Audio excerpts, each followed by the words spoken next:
Welcome to a live episode of the Play-by-Play, a sports media talk show brought to you by Awful Announcing. On today's show, we will talk about ESPN's plan to replace Elle Duncan, as well as the return of our Hot Mics segment, in which we each pick out just anything we want to talk about in the sports media space.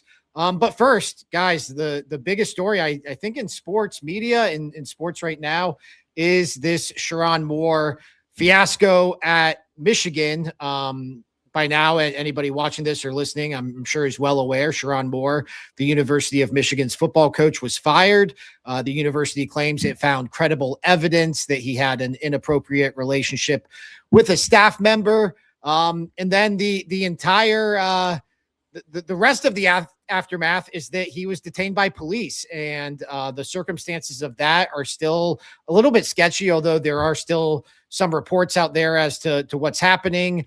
There's I believe a audio call now, a 911 call that's on TMZ regarding the circumstances that led to Sherrone Moore's detainment. So we'll hit on all this because I think there's a lot of this story that intersects with the sports media space. But Brendon, I'll start with you. Just kind of what was your overall reaction, both to the story itself and the sports media angle to all of this with Sherrone Moore being fired? Surprise, right? And I think there's not a ton of stories I feel like that are super shocking like this as often anymore, because of one of the criticisms that I feel like I'm going to get to here, of the kind of trickle of information that we tend to hear about these things from unlikely sources.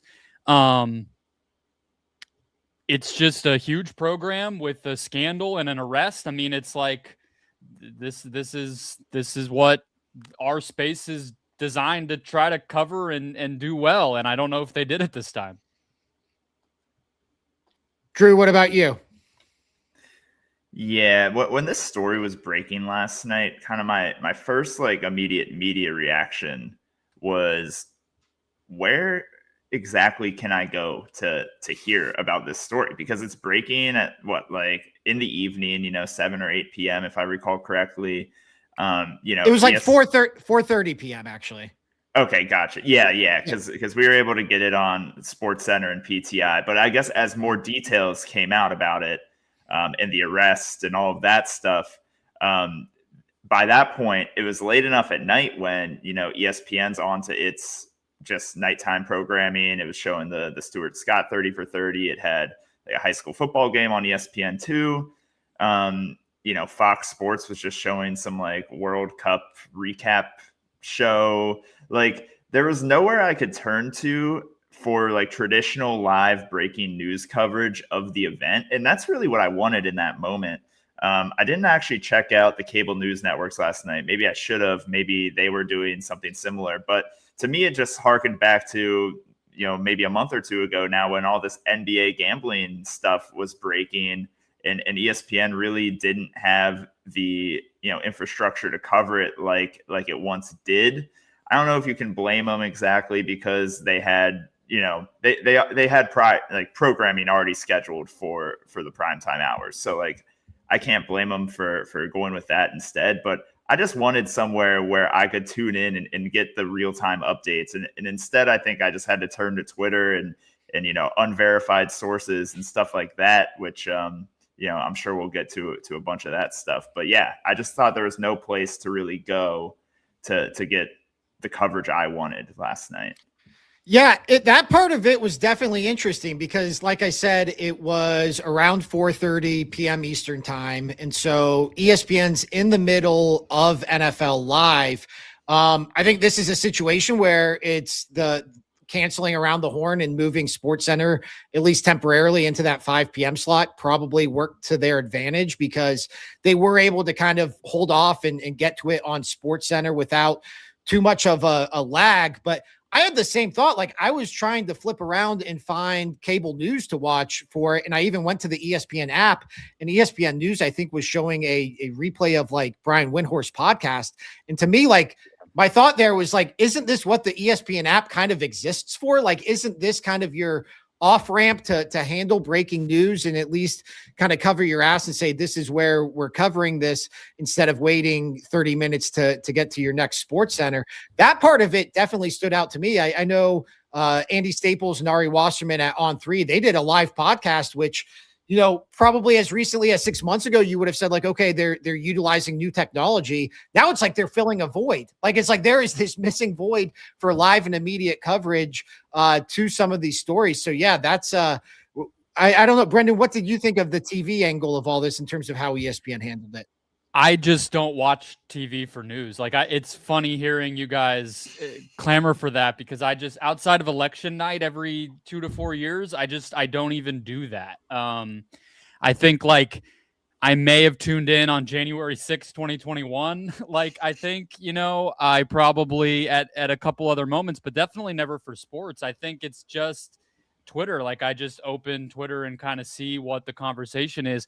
It makes me wonder though, like, if with, you know, whether it's sports or other stories, people who aren't as like keyed into where to go as we are, I wonder what people even do these days if they happen to be out in the world and a notification pops up on their phone that some big news story has happened or something. Like, what do people even do? I don't really know. Maybe it is a combination of a live podcast or a Twitch stream, or maybe some television and maybe some social media. I think the three of us is kind of a good sampling of what happens here. But it seems like we maybe should have just gone to Adam Schefter live. Would that have been a better solution for all of this? Just live feed of Schefty in his office?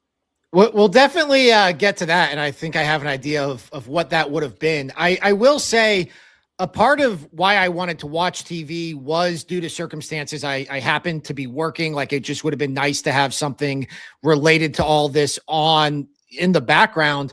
And then the other part of it is social media was just a mess. And it's like the immediate reaction was, I guess the rumors were right. And I'm like, I don't even know what the rumors were. And apparently this is something that it's been out there since Ohio State was playing Michigan. There were Ohio State fans making jokes alluding to this rumor that was going around. So I'm just trying to separate like what's actually going on. We have it confirmed by at least Michigan that this was an inappropriate relationship that was at the root of all of this. But that was, and obviously for me, there's no Ohio State angle where it's just my entire feed, myself included, is Ohio State fans making jokes about this. And so I did want kind of that down the middle angle to the CNN spin on all this. Yeah. And I think to combine both of these, right? Like, in a way, television, ESPN exists now in part to create clips that go on social media, right? And so it would have been helpful to have Dan Wolken or Pete Thamel immediate live on Sports Center for 5 minutes, and that circulating in a way that's like engineered by the people who run these social media platforms to be put in front of our faces. That didn't, I'm sure those guys probably did hits, but like, to me, that was kind of the part that definitely felt like it was missing, even compared to 10 years ago. When you do try to go online to find stuff like this, there were moments on Twitter once upon a time that would do this, or more of a news catered timeline and things like that now it's just an agglomeration of random accounts you've never heard of offering information that you can't verify, and it is a mess. I mentioned the social media aspect, all of this, and Drew, you and I were talking about this before we jumped on here, and that's been the strangest part about all this. Is it's because there's been such a lack of information, I think, in part because of the sensitive nature of Sherrone Moore's. I don't know if it's technically an arrest yet. It's definitely detainment. And it sounds like charges are maybe pending or will come out at some point. They're not going to decide it today, but regardless, because there has been like a lack of official information about this, it's kind of allowed social media fodder and message board rumors and innuendo to fill those gaps. And the other part about it is a lot of that stuff has seemingly proven true. Like, it's like these things are popping up on these random burner like Twitter accounts, and then it's coming out like 2 hours later that, oh, that's like pretty close to what actually seemed to happen here, or at least what's being reported. That to me has been the other fascinating angle to this.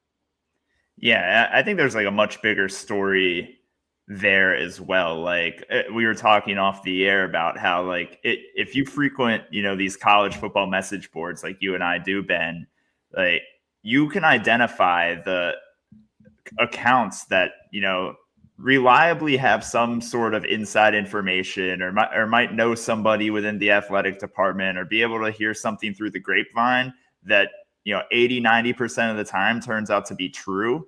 And I'm just thinking as like a Virginia Tech fan, a few weeks back, like it was kind of a done deal that James Franklin was going to go to Virginia Tech, 2 days before any official national reporter actually announced the news, right? And it's like the same thing here. Like there are people within these programs that are, in the know and are posting these rumors on social media. Of course, you can't verify them, but like it's easy for fans like us that are, in these spaces to connect the dots. And that's where it gets difficult to suss out like what is fact from what is fiction. And that's why for me, like you were saying, you wanted the CNN spin on this. That's exactly why I turned to television. Like that is why I turned to ESPN or FS1 or CNN, is because I want the no bullshit cut of what exactly is happening. And you can't really find that on social media.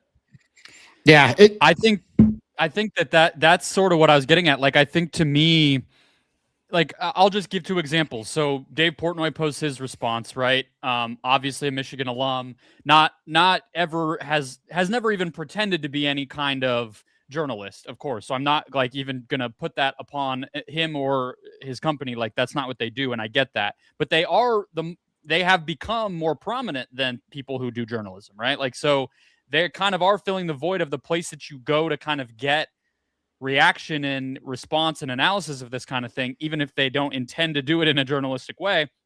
And then I just happened to see, this is not like the most prominent place ever, but the Ringer's college football show that they recently launched happened to be recording while this was going on. And Van Lathan over there posted a clip of his response. And in both cases, there's this teasing gesture toward the more solicitous details and interesting rumors that are being whispered about. And I do think like there is something to be said for a point in time where, and it still is what happens on television, which is I think what we're getting at here. Like there was a standard, even if you can take all the shots in the world at journalists, and we're going to get to Adam Schefter, like there is a standard of you don't say shit that you don't have information about, right? You don't just say stuff. And I think that that's kind of the place that's becoming a problem here, is that the wall between some of that stuff and what becomes mainstream, or like what the most prominent people in the space are putting out there, like those walls are down. And so it's just, it's like a minefield at this point, because nobody is stopping short of saying the thing. Everybody actually is racing to say the thing, it seems like. Yeah. I mean, it's definitely interesting because right now, the narrative on social media, what's out there is allegedly Sherrone Moore broke into this staffer's house and was waving a knife around, and that's what led to his detainment.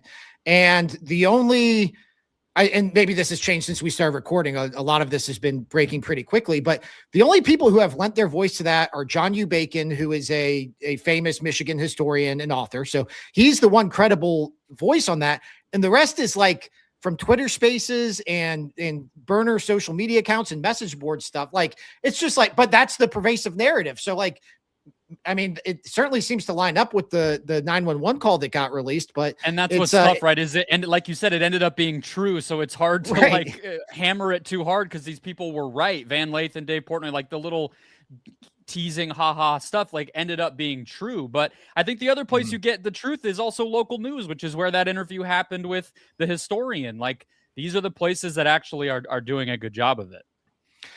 Well, you mentioned Adam Schefter, and when this news first broke, I saw the tweet, I think from Pete Thamel, and he said reporting with Dan Wetzel and Adam Schefter. And I saw Adam Schefter's name and thought, that's weird. Adam Schefter covers the NFL. He doesn't cover college football. Obviously, he has ties to the Michigan program. He is a very proud Michigan alum, a self-proclaimed Michigan man, much like Dave Portnoy. I think he's seemingly, and I don't know if this is just the way ESPN has evolved or that he is closer with the Sherrone Moore, Jim Harbaugh regime than he was with Brady Hoke or Rich Rodriguez or Lloyd Carr. But he seems more to lean more into his persona as a Michigan fan on air. I think that's safe to say. So it definitely raised my eyebrow when I saw Adam Schefter on this story. And not necessarily too strange because he obviously does have sources there. He's well connected there. And so just kind of put that in my back pocket. Just thought, that's kind of strange that Adam Schefter has a byline on this story. Well, today on First Take, it got taken to a different level because Adam Schefter was addressing the situation. And as a part of the clip that we posted on Awful Announcing, he said, what we haven't heard yet is Sherrone Moore's side of this. And he gets his say in this particular situation as well. And I do know he felt like people had it in for him for an awful long time there while he was at Michigan. He felt like there were people who were out to get him. So all these things can be true. It's possible that, yes, Michigan does have evidence that he had an inappropriate relationship with a staffer. And it could be that Sherrone Moore is right, that people had it out for him. He goes on about what, a precarious situation is, the situation Michigan's in. The overwhelming sentiment, though, seemed sympathetic to Sherrone Moore. And knowing what we know now, that seems kind of crazy. Am I missing anything? I don't think so. No, it's like just say it more plainly what happened there, right? Yeah. The NFL insider, who is an alumni of the school in question, went on a debate morning show to allegedly deliver news that ultimately resulted in no new information and solely directed a narrative that was more friendly toward the person who has been arrested. What the fuck is going on? Like, that's insane to do that, and it, like, you just, when you put it that way, it's like, it's crazy that it actually continues to happen. And with this guy in particular, over and over. To me, this is kind of emblematic of the tearing down of editorial standards at ESPN. And I think there's been a lot of discussion over the years about how First Take and certain other shows at the network kind of operate as their own fiefdoms, right? Like, they kind of get to pick and choose what they cover, who they bring on to cover, and how their coverage actually goes, during their hour or two on the air. I think if, there was actually some sort of person at ESPN overseeing editorial at First Take that wasn't actually like a First Take producer, they would say, wait a minute, why is Adam Schefter your go-to guy on this situation? Like, we have Pete Thamel. We can go get a real reporter to talk about this and not speculate and not spin, a narrative that might be more favorable towards Sherrone Moore. Like, this is exactly kind of what happened. I wouldn't say exactly, but when Shams was on there trying to talk about the NBA gambling scandal, right? He was kind of just spinning the NBA narrative of what the FBI investigation was doing. Like, and you want to talk about fiefdoms? He did that on the Pat McAfee show, which has no editorial oversight, and let alone anything resembling like a journalist involved in the procedure, in the proceedings, right? Like, it's crazy how this stuff, you just kind of go step by step, and then you result in something that's like legitimately problematic. Well, I'll say this: watch the Pat McAfee show today, and watch Adam Schefter's appearance on First Take, and tell me who the real journalist is. Like that. Right. Pat McAfee had Pete Thamel on, and the basis of the interview was basically, hey, Pete, this is out there. Like, is this true? Hey, Pete, can you explain this part of it to me? Hey, Pete, like, what's going on with, like, it was a real interview with a real insider in this situation, and actually was like exactly what I was looking for that I said ESPN didn't have yesterday. So, like, for all the shit we give Pat McAfee, like, this was like the best piece of content I think ESPN has delivered outside of Dan Wetzel's and Pete Thamel's, legitimate reporting. I think, like, so to stick with Pat McAfee, like, let's say Pat McAfee had broken Phillip Rivers is going to the Colts. Like, obviously, Pat McAfee has a conflict of interest with the Colts, but it would also be like, okay, Pat broke a Colts story. That's cute. That's funny. If Marcus Spears broke a Dallas Cowboys story, it's like, okay, Marcus has sources in Dallas. It makes sense Marcus Spears would break a Dallas Cowboys story. Adam Schefter is not supposed to be one of those people. Adam Schefter is your NFL insider. Like, he is not supposed to be even Mike Greenberg, I don't get the whole Jets thing. I don't understand like who finds that fun or entertaining, but whatever. It's part of the shtick. And he's an anchor, right? He's not doing that kind of stuff. Adam Schefter, if he wants to lean into his Michigan fandom, and look, we all had to go somewhere. I should probably say I went to Ohio State, so I'm not like a totally neutral observer in all of this either. If Adam Schefter wants to lean into being a Michigan man, that's fine. You should not be the lead reporter on Michigan firing its head coach because he was allegedly in an inappropriate relationship with a staffer. Like, to me, it's one or the other. And yeah, we all had to go somewhere. So if Adam Schefter wants but to I would say it's not even one or the other. It's don't talk about where you went to school if you want to wear a reporter hat and be called an insider and make millions of dollars for supposedly delivering information and hard news to people, you know? And for that matter, don't go on Get Up and give opinions about football. Like the way that his position in particular has evolved to be basically whatever the hell he wants to do on a given day is what it kind of seems like Adam Schefter is up to, tweeting whatever the hell he wants to tweet minute by minute, not deleting things when they're proven inaccurate, giving completely biased information depending on the day. It's crazy. Like, I think that this guy absolutely deserves all the hell that anyone could give him, because we're not hammering him for one misstep revolving around his his alma mater and maybe a coach that he does have a personal relationship with. People do things incorrectly. It happens. This is over and over and over, and no punishment ever given, no comment, no statement, nothing. He gets to do whatever he wants, period, is very much what it seems like to me. Yeah. And this is why I go back to, it's like, where are the guardrails at ESPN? Like, who is the person at ESPN right now that can say enough is enough? Like, this is crazy. Like, look at what you're doing to our brand reputation here, at least insofar as we're still like a trusted source for news on the sports world. Like, this is insane. He's going on the biggest morning show on their network and just completely, skewing the story in a pro Michigan favor. I don't know. Like, to me, it's just a total indictment on whatever editorial structure remains at ESPN. Clearly, they don't have the power to tell their biggest stars like when enough is enough.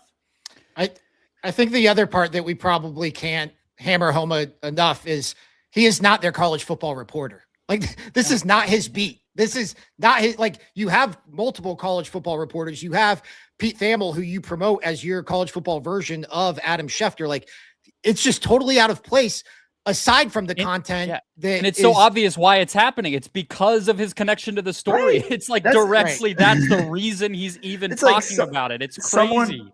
So someone at ESPN was like, oh, this is great. Like, Shefty's a Michigan guy. Like, let's get him on for the Michigan story. As if like that was a good idea. It's unbelievable. It'd be really like if Fox News brought Tom Brady on. I mean, it might as well be that. I didn't want to go there with that comparison, Brendon, but that's what I was thinking this entire time. Like, this is like the Fox News school of editorializing.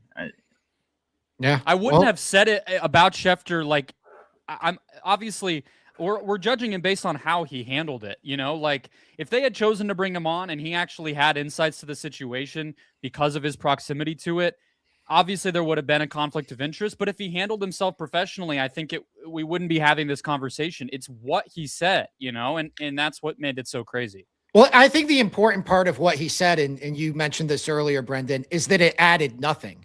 The idea that he felt people were out to get him, and that can also be true along with he had an inappropriate relationship.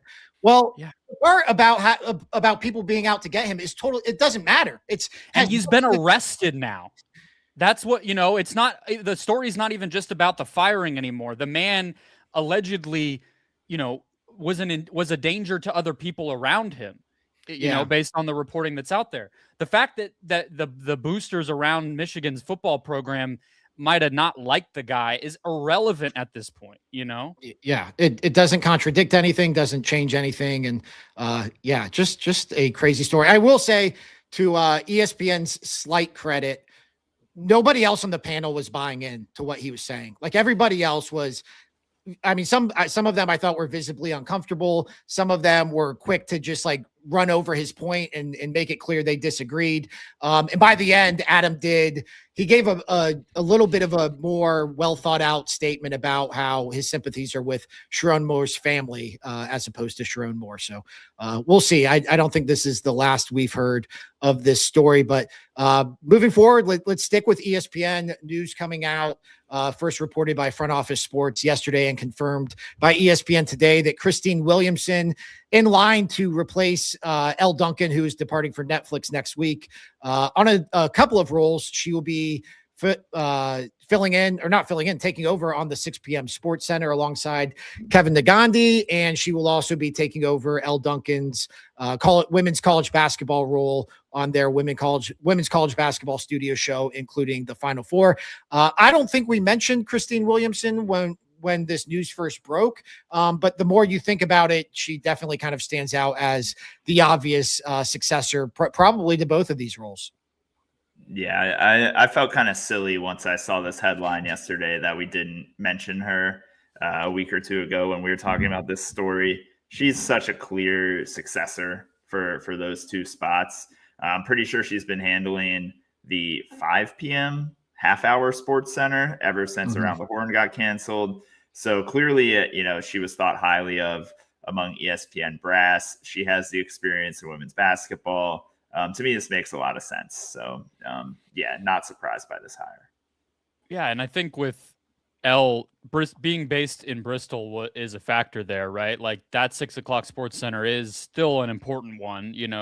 I think it's probably the one that ends up on the most televisions if people are tuning in, leading into games or whatever the case may be. And that, the location of these things does come into play there. Plus, women's basketball. In addition, Williamson, if there's one kind of group of sports she's most associated with, it is college. And so I think, the fact that they split it up where Malika Andrews will be handling the pro side and she'll be on college, I think makes a lot of sense too. So a big promotion, but she obviously, it's hard for a Sports Center anchor to become like fairly well known these days, but I would say she managed it in pretty short order. She's only been there since 2019.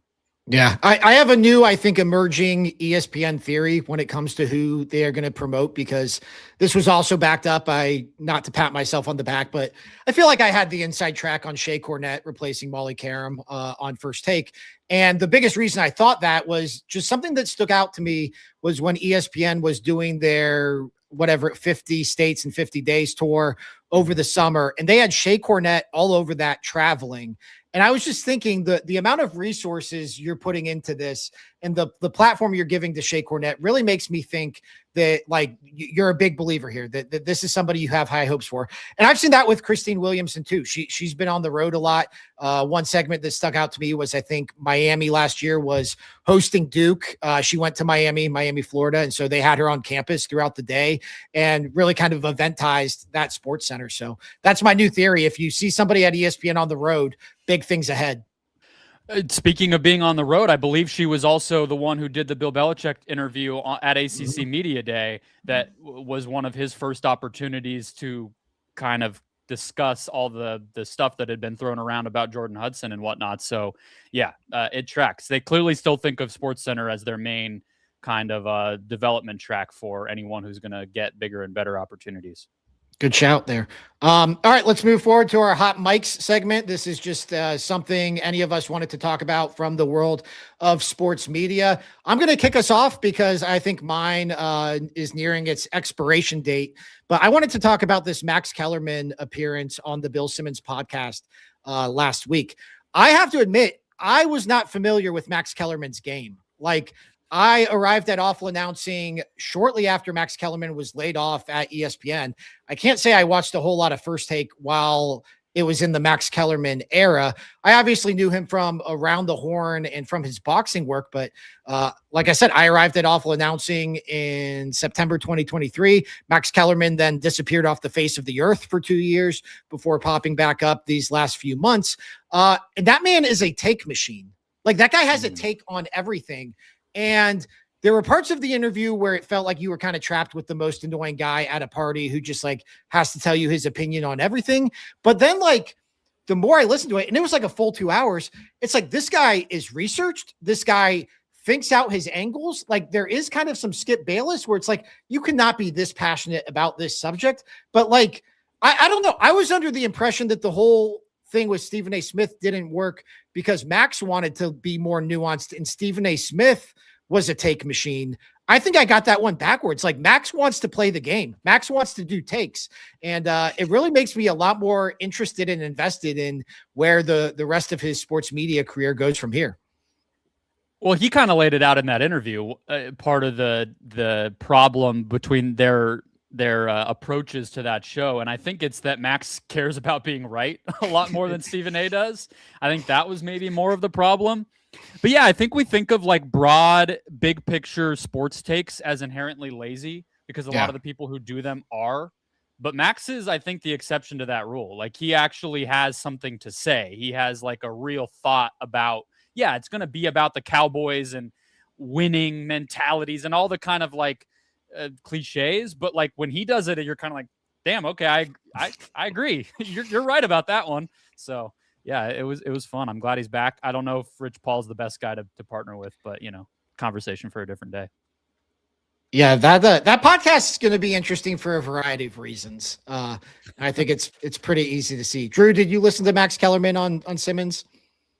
I did not, admittedly, and honestly, I don't have much of an opinion on Max. Okay. I thought Rich calling for both Mahomes and Lamar Jackson to change teams in the first episode of that podcast is exactly what I was expecting. Just narratives galore about how players should, stick it to their teams. That's about what I thought Rich Paul would deliver for us. Yeah, I thought the other funny part was Max addressed his famous "Give me Iguodala" take.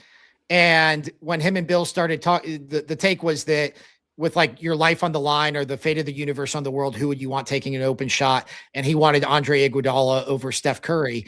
And I thought like, it's going to be like, well, here's what I meant. And he did do that. And he laid out his explanation, which was exactly what he said 6 years ago when he made the original take. Like, it was just like him doubling down. It wasn't him clarifying his take. So I thought that was 33% career 3-point shooter, Andre Iguodala, by the way. Just elite stuff from Max.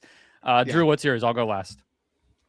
Mine is the YouTube TV sports skinny bundle that is preparing to launch in early 2026. I think this one is a little bit different from what we've seen in the past with DirecTV's My Sports and Comcast's like Sports Plus News TV bundles. YouTube's is kind of the first to get everything other than regional sports networks, I suppose. But in terms of a national standpoint, YouTube TV is going to have every sports channel in this bundle. They're going to have all four major broadcast networks. We don't know the price point yet. It's going to be cheaper than the $83 a month that the full base plan is. And interestingly, actually, another way this bundle is going to differ, at least according to the analysts over at Lightshed Partners, is they are not going to include the cable news channels in this bundle, contrary to what I believed and others believed when this was announced yesterday. So that could actually drive the price down even further than some of these other offerings. So Andrew Marchand reported 55 to 60 was what he's called it, like informed speculation. Yeah. And he highlighted in his write-up at The Athletic that they're also promoting the like almost an encouragement to come and go from it as you please. Whereas most cable companies hate the idea of you canceling. Obviously, we all know that. They're kind of like, yeah, do it for the college football playoff and then, come back for the NBA playoffs or whatever, which is kind of crazy if it's true, if they actually make it that easy. Well, you're going to save money the fewer subscribers you have to ESPN during the off season, right? So you might as well save a few $1 million here and there for getting people to cancel between like March and September. Mm-hmm. Do we know if it would have authentication to the ESPN app? It will, yeah. Okay. Full ESPN Unlimited by the end of 2026 is the timeline they're giving. Okay. I mean, that's, as a WWE fan, that's like, I have to have that. It's like, I will not entertain switching unless whatever service can give me the ESPN app for free. And even better, it'll all be integrated into the YouTube TV app, so you won't have to launch ESPN itself. So I don't know. As a sports fan, I'm already a YouTube TV subscriber. I will probably try this out. It seems like there's also going to be the opportunity to pair it with other genre-specific bundles. They're launching 10 of these things. One's going to be for sports, news, entertainment, etc. For me, I could see myself just getting the sports plus the news bundle. And probably saving maybe $10 a month or something off my current bill. It feels like their bet is just you're going to be on YouTube anyway. So if you're going to do YouTube TV bundles for a period of time throughout the course of the year, great. And then we'll keep monetizing you otherwise, So It's kind of interesting to see how they're pairing the two businesses together. I'll just go quick on mine. EA Sports, the speculation that they are going to be potentially a bidder for live sports. I saw some comments on the article that I wrote about that, which I think went up on Thursday morning. Just combining analysis from Julie Alexander at Puck and Matthew Ball, who's like a venture capital and advisor, entertainment industry advisor guy, where people were like, they don't have enough money to do that. It's like, well, yeah, of course, they're not going to be in on NFL tomorrow. But, the write-up that the original piece from Matthew Ball speculated, some Saudi League games because of the PIF's takeover of EA earlier this year, things like that, lower level stuff that for now, most of us aren't even going to watch. But what I think the reason it's so fascinating is because it's the first kind of, I think, believable example of a new non-traditional platform where people could eventually watch sports, as we all are kind of awaiting what that might look like, if it's not just broadcast networks in the future. And they probably never get the NFL. Like, that would be kind of crazy and impossible to predict. But, I don't think it would be impossible to imagine that before long, something relatively substantive ends up on the Fanatics app or the EA Sports app or, whatever. Once, it wasn't that long ago, we thought stuff like this was going to be on Facebook. It didn't end up happening because they backed out. But I was just kind of blown away just imagining if that really is where they're headed. And they put a couple of MLS games on their app recently, which was part of why the wheels got turning on this theory. So it would just be a really big change if they actually started to become a real bidder and player in this space. So from my perspective, if you're a sports league, like, why wouldn't you want to be like, if you're the NFL, even like, why wouldn't you want to have some games that are like non-exclusive that are just airing on Madden? Like, how many people are playing Madden at any given time? You don't have to take the games away from CBS or Fox or whoever. You just have to strike a different deal down the line saying, all right, like, we can actually put these games on these non-traditional like video game platforms. I don't think it's something that's going to replace like traditional broadcasts, but like, what is there any more perfect way to like reach a younger audience and reach like a much bigger audience than broadcast television? It's like no-brainer to me. I think they said 300, 400 million people roughly are like the kind of customer base that EA Sports advertises itself as having right now. If you're a lower level league, yeah, the NFL, like some of the non-exclusive stuff, but even exclusives, if it makes sense, we see these companies, these leagues do deals with these nothing cable networks, why not try that, or maybe split the difference and do both or something, but I would definitely like, Unrivaled, something like that, or whatever. It's like, try it, because you might end up tapping into something pretty real and developing a young audience that a lot of other leagues would kind of kill to have. Well, I also think a part of this would be if you look at EA's customer base, probably outside of the NFL with Madden, probably the two biggest sections of sports fans are soccer fans and college football fans. And those are the two sports that have the most inventory to offer. So, like, definitely the idea of a Saudi soccer league or lower level European leagues or the MLS getting involved, that makes a lot of sense. And then for college football, like it's the freaking Sun Belt Conference. Yeah, right. What you were just, it's like, sure, throw them on there. I'm somebody who's active in these communities. I have like these wide-ranging college football 26 dynasties. We all start in the Sun Belt. We all start in Conference USA. We all start in the MAC, and we work our way. Like, this is the fan base attracted to that level of football, like the diehards who do that stuff. So I think it's a perfectly natural fit. And then, hey, you prove you can handle MAC Tuesdays. All of a sudden you're getting an NFL, Black Friday watch along game to promote Madden. Like, it's pretty easy to see the path here. So I think it's fascinating. Yeah.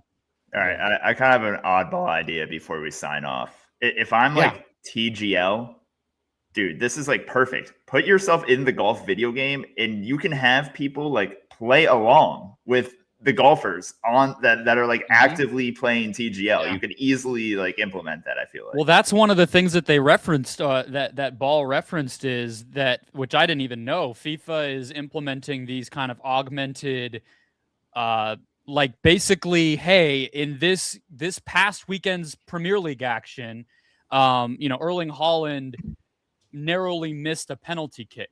Can you make it? And it puts you in the exact time and place of when he played, when he attempted that, and then you just do it, and then you can share the moment on social media, or do whatever from there.